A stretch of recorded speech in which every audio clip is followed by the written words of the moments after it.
باقی تمام مسلمانوں نے نبی کے بعد دین کو حاصل کرنے اور دین کو سمجھنے کا سورس اصحاب کو مانا.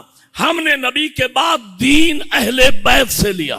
دلیل یہ ہے کہ وہاں آپ جا کے پڑھ لیجئے, آپ کو 95+ احادیث اصحاب پیغمبر سے ملے گی.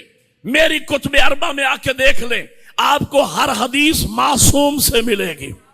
قال امیر المومنین, قال الحسن, قال الحسین, قال باقر, قال جعفر. توجہ فرما رہی ہے نہیں؟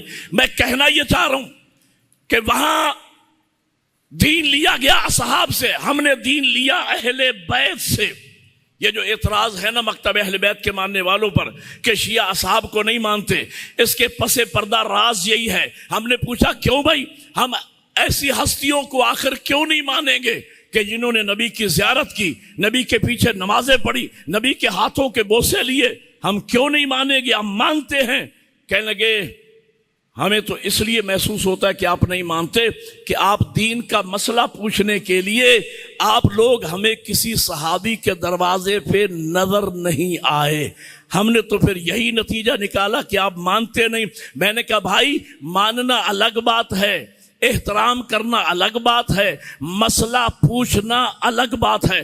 فرض کیجئے میں یہاں آیا اور ایک نوجوان مسئلہ پوچھنے آ گیا شکیات نماز کا, 10-12 بندے وہاں کھڑے تھے تو وہ اس کے گلے پڑ گئے. یار تو بڑا گستاخ آدمی ہے, 90 سال کا تیرا بوڑھا باپ گھر میں موجود ہے, اس سے مسئلہ نہیں پوچھتا, مولانا سے پوچھتا ہے. مولانا تو ان کے مقابلے میں جوان لگتے ہیں, تو تیرے دل میں بزرگوں کی عزت نہیں. وہ سیانہ سمجھدار سگڑ نوجوان تھا, اس نے کہا بے وقوف میں نہیں ہوں, بے وقوف تم لوگ ہو. وہ میرا باپ ہے, وہ میری اصل ہے, میں اس کی خاک پا کے برابر بھی نہیں ہوں, لیکن اتفاق سے میرے باپ کی وہ کوالیفیکیشن نہیں ہے جو مولانا کی ہے. میں احترام باپ کا کروں گا, مسئلہ عالم سے پوچھوں گا. ہم نے بھی یہی کیا, ہم احترام اصحاب کا بھی کرتے ہیں, ازواج کا بھی کرتے ہیں, مسئلہ باب مدینہ تو علم سے پوچھتے ہیں.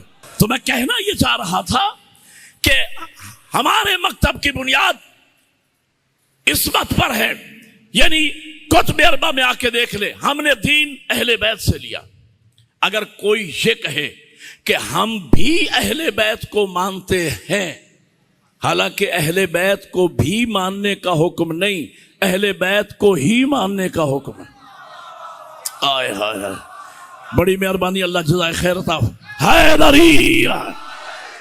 تو اس دعوے کے باطل ہونے کی دلیل یہ ہے کہ علی اہل بیت کی اس فرد کامل کا نام ہے. میں جملہ کہہ رہا ہوں توجہ فرمائیے گا. علی اہل بیت کی اس فرد کامل کا نام ہے کہ جنہوں نے خانہ کعبہ میں آنکھیں کھولی نبی کی گود میں, نبی نے آنکھیں بند کی علی کی گود میں.